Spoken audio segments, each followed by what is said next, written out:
मौत का तो सिर्फ नाम बदनाम है, कि मौत का तो सिर्फ नाम बदनाम है, वरना तकलीफ़ तो ज़िंदगी देती है। और बीवी का भी नाम बदनाम है,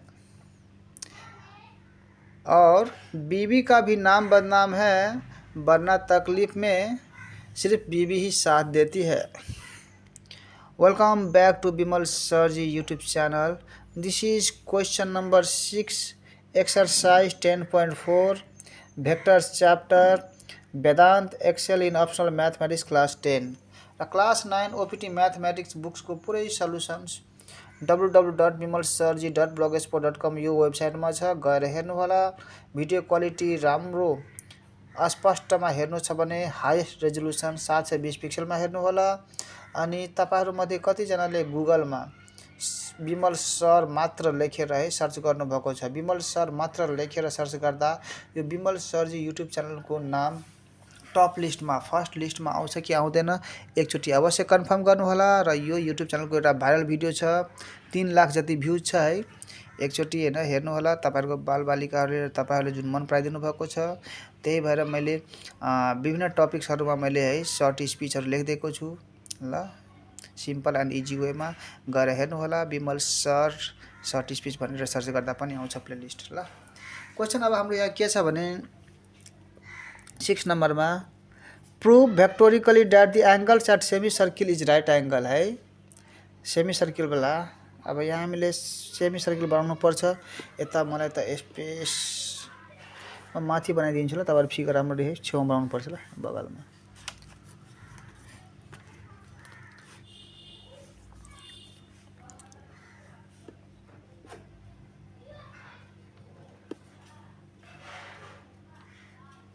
सेमी सर्किल भनेको है आधा सर्किल, आधा यतातिरको नबनाउने र आधा यतातिरको मात्र काम चाहिन्छ हामीलाई।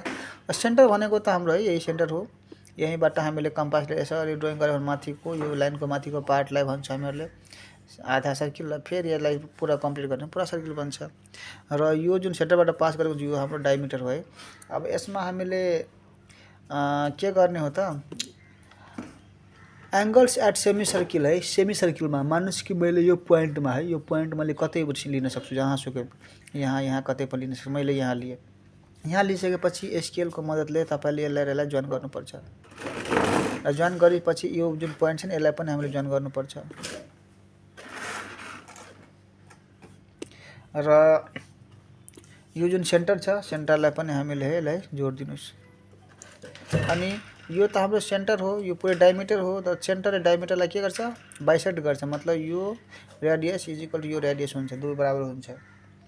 र नाम यसको म लेखिदिन्छु ए, यो पोइन्टलाई सी, यो पोइन्टलाई बी। अब यसको आधारमा हामीले यहाँ लेखिदिनुस्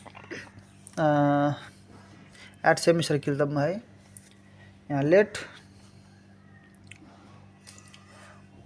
ओ बी द है, यो ओ छ ल।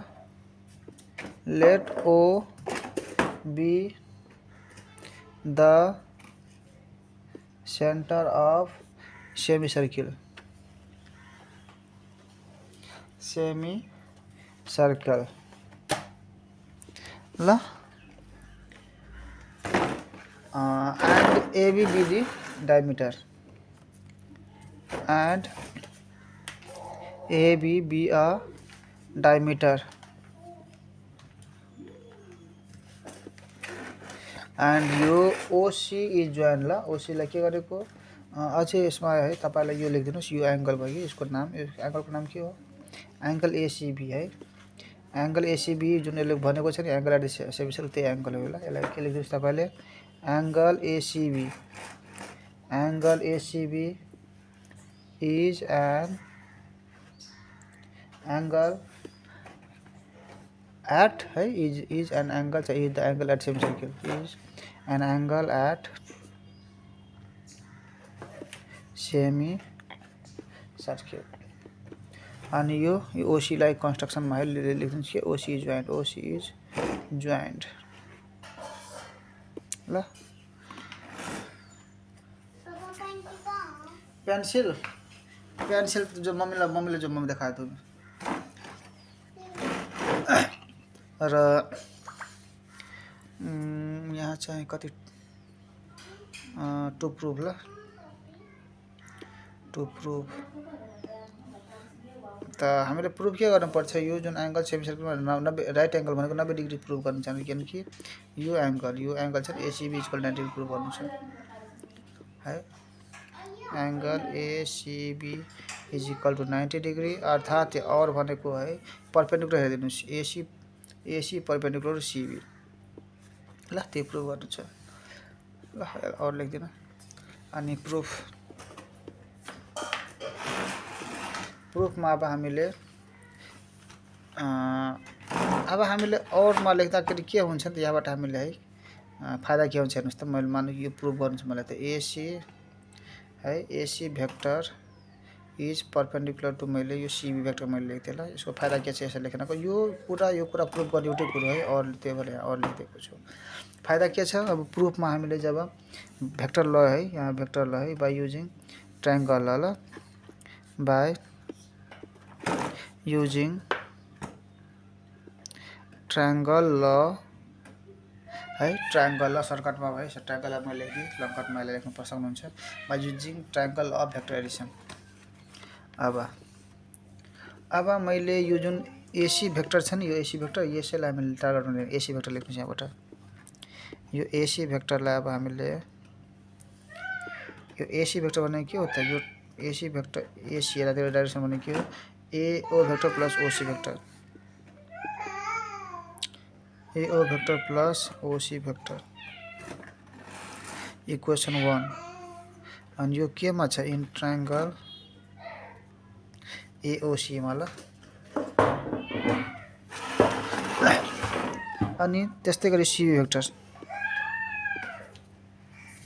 यो सीबी भेक्टर यतातिर डाइरेक्सन छ सीबी भेक्टर भनेको के हो त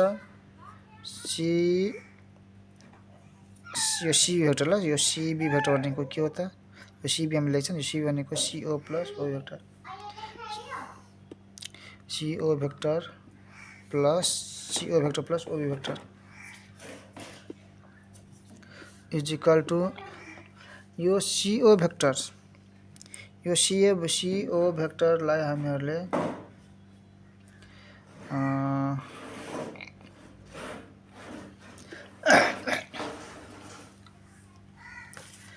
सीओ भेक्टरलाई हामीले यतातिरबाट है यसलाई चाहिँ रिलेट गर्नुस् त जस्तै माथिबाट यहाँ माथिमा हाम्रो के छ यहाँ ओसी भेक्टर छ कि छैन त ओसी भेक्टर छ हाम्रो यहाँ सीओ भेक्टर छ त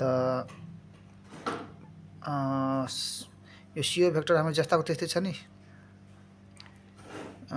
ओसी छ यहाँ ओसी भेक्टर छ हैन त म यसलाई चाहिँ माइनस लेखेर गरिदिन्छु न सीओलाई ओसी यो ओसी भेक्टर छ यसलाई म के लेख्छु माइनस ओसी भेक्टर मैले यसलाई लेख्दिएँ ल भाइ प्लस अनि यो ओबी भेक्टर छ यो ओबी भेक्टर अनि हेर्नु यहाँ त ओए छ ए हो यसको रिलेसन के छ हेर्नुस् त ओबी भेक्टर के छ ओबी भेक्टर इक्वल के छ OB vector equal to AO vector छ कि छैन हेर्नु त ओबी यतातिर डाइरेक्सन छ यतातिर डाइरेक्सन छ एउटै लाइनमा यो दुई पोइन्ट पछि डाइरेक्सन सेम छ भने यो त बराबर छ रेडियस बराबर छ म्याग्निट्युड बराबर छ भने यो OB vector is equal to AO vector पनि लेख्न पाइन्छ भने एओ जस्तै ठ्याक्कै एओ भेक्टर अब यसलाई एरेन्जिङ गरेर लेख्दिनु सुरुमा के लेख्दिनु हामीले एओ भेक्टर यहाँबाट यो छ यहाँ फर्स्टमा छ त यो एओ भेक्टर फर्स्टमा माइनस ओसीलाई सेकेन्डमा ओसी भेक्टर यो एओ प्लस अनि यहाँ माइनस ओसी भेक्टर मिल्यो कि मिलेन यस यही सिक्वेन्समा हामीले ल्याउनु छ ल यसलाई 2 मैले लेखिदिएँ हाँ बेटा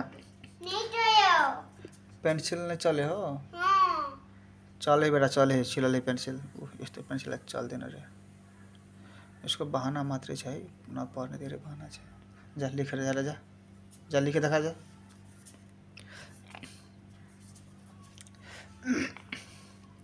अनि यहाँ हामीले यसको रिजनमा है यसको ठाउँमा मैले यो लेखेको छु यो त यसलाई ओभर गरेको यसको लागि लेखेको यो त हामीले यसको रिजन के लेख्दिने हामीले कि A O vector is equal to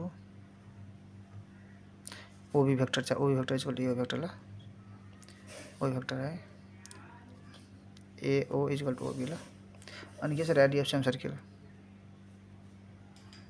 ready of same circle यतातिर देखिनु होला है अडियो सुनेर लेख्दिनु होला देखिरहेछ त सेम सर्किल कस्तो है अल्छी लागेर राइटिङ पनि।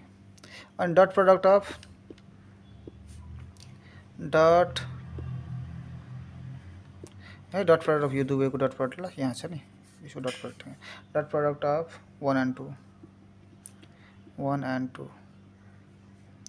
अनि 1 and 2 बाट AC भेक्टर डट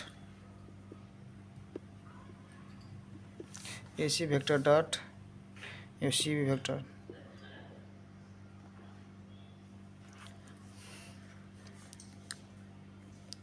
अनि AC भेक्टरमा हामीले यो पुरै लिनु ल AO vector plus OC vector अनि यो CB भनेको यतातिर छ AO vector minus OC vector ल। अब यो भनेको A plus B into A minus B जस्तै छ त यसलाई के लेख्ने AO भेक्टरको होल स्क्वायर अब माइनस प्लस माइनस अनि यो OC स्क्वायर होल स्क्वायर ल। तर स्क्वायरमा हाम्रो के हुन्छ भने यो भेक्टर मालामा के हुन्छ भने स्क्वायर यहाँ भेक्टरमा यदि स्क्वायर छ भने म्याग्निट्युड त सेम हुन्छ प्लस होस् माइनस होस् स्क्वायर त प्लस गरिदिन्छ। त्यही भएर हामीले यो भेक्टरको साइन हटाइदिने के लेख्दिने AO square minus OC square लेखिदिनुहोस्। तर AO भनेको यो AO भनेको त रेडियस हो नि त R स्क्वायर माइनस OC भनेको पनि त रेडियस हो नि यो रेडियस हो यो पनि रेडियस हो R square minus R square के भयो 0 अर्थात् है since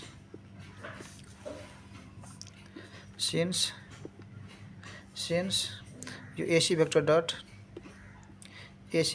dot CB vector is equal to के छ 0 है 0 त के भयो AC vector perpendicular two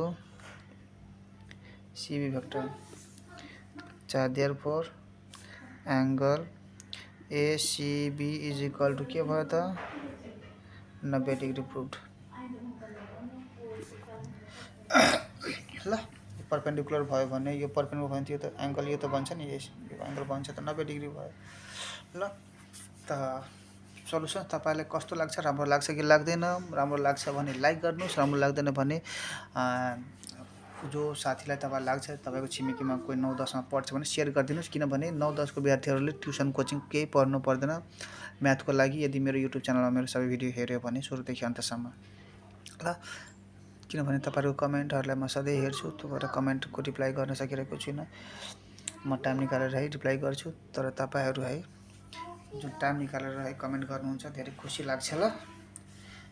ohm नमः शिवाय। जब पढ्छ नेपाल तब बढ्छ नेपाल भन्ने धारणाले है तपाईहरुको लागि भिडियो बनाउँछु हल्का ल। जय महादेव जय शम्भुनाथ ओम नमः